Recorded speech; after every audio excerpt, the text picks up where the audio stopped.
Okay, the last thing we're going to talk about is what we just call lumping. And this is a process that we need to apply when a certain categorical feature has certain levels that where there are very few observations of that value. So for example, let's look at this ms underscore subclass variable that we have in our aims data. Now, in the previous two lessons, if you recall, we had removed this along with a few other features when we did the linear regression, when we applied the linear regression model. And all I did at that point, I said they were troublesome, but I really didn't say why. Well, here is actually what was troublesome about them.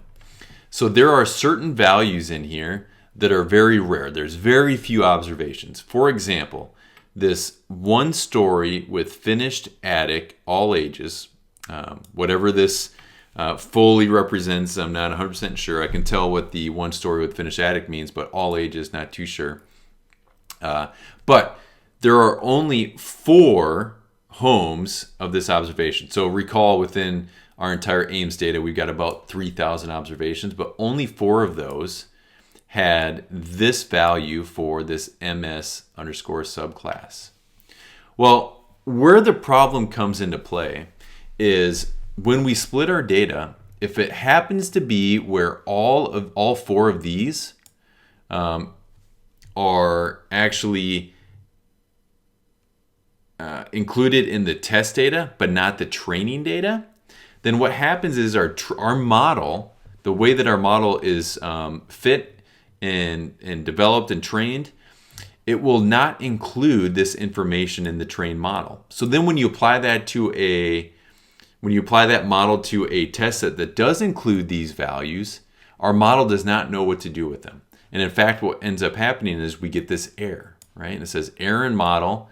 If we scroll over, it says factor ms subclass has new levels, 1.5 story, PUD all ages. So that's not this one, but it's another one that has very few observations.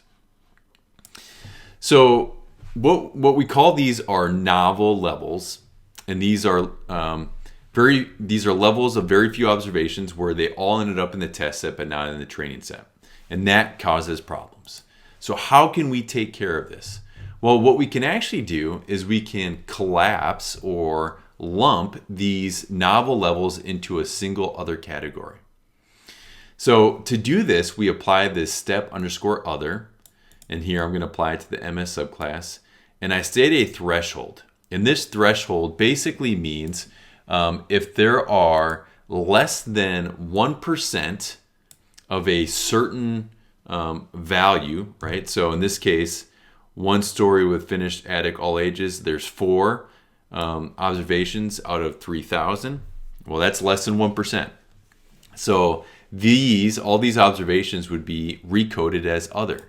And if there's any other values that have less than 1% of all the observations are of that level, then they get recoded as other. And so now what we have done is we've taken a bunch of rare or novel levels within that category or that feature, and we've just lumped them down into a single value called other. And that makes it more likely that other is now going to be sampled and be represented in both the training data and the test data, and we won't run into that problem.